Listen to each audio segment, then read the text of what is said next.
बिहार विधानसभा चुनाव 2025 की राजनीति अब अपने निर्णायक मोड़ पर पहुंच चुकी है। महागठबंधन के भीतर सीट शेयरिंग को लेकर जारी रस्साकशी अब खुलकर सामने आ गई। इस बीच एक बड़ा राजनीतिक घटनाक्रम सामने आया है।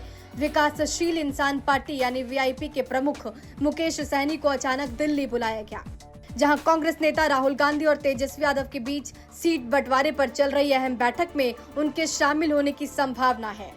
सूत्रों के मुताबिक मुकेश सहनी रविवार शाम 6:20 की फ्लाइट से दिल्ली रवाना होंगे। दिल्ली बुलावे की सूचना ऐसे वक्त पर आई जब महागठबंधन के अंदर सीटों को लेकर पेचीदगी बढ़ती जा रही है और छोटी सहयोगी दल अपनी हिस्सेदारी को लेकर दबाव की राजनीति कर रहे हैं। दिल्ली रवाना होने से कुछ घंटे पहले मुकेश सहनी का एक सोशल मीडिया पोस्ट सियासी गलियारों में चर्चा का विषय बना हुआ है। इस पोस्ट में उन्होंने लिखा, 14 नवंबर को हम बिहार में ऐसी सरकार बनाएंगे जहां हर वर्ग को उसका हक और सम्मान मिलेगा। ये वाक्य सीधा सा दिखने के बावजूद राजनीतिक रूप से गहरा संदेश देता है। सहनी ने इसमें महागठबंधन सरकार शब्द का उल्लेख नहीं किया, जिससे कई तरह की अटकलें शुरू हो गई।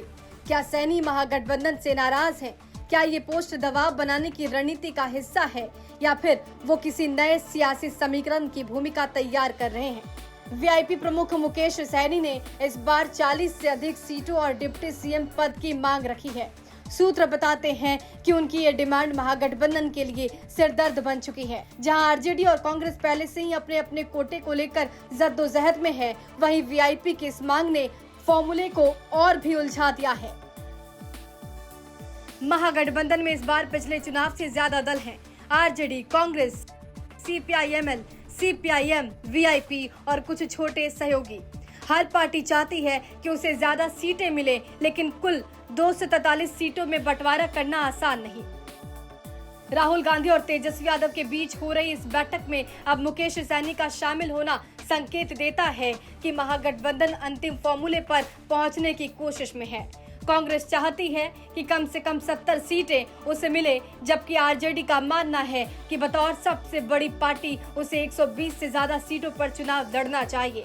अब देखना होगा कि वीआईपी के लिए कितना स्पेस निकाला जाता है।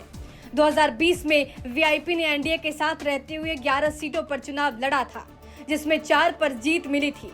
बाद में सहनी एनडीए से अलग होकर महागठबंधन में शामिल हुए। इस बार वो खुद को किंग मेकर की भूमिका में देख रहे हैं और चाह रहे हैं कि निषाद समाज की ताकत को राजनीतिक सम्मान मिले। लेकिन सवाल यही कि क्या महागठबंधन उन्हें उतनी जगह देने को तैयार है जितनी वो मांग रहे हैं? यानी अब सब कुछ अगले कुछ दिनों में तय होगा और सीट शेयरिंग का फॉर्मूला अगर तय नहीं हुआ तो महागठबंधन की एकजुटता पर सवाल उठना तय है।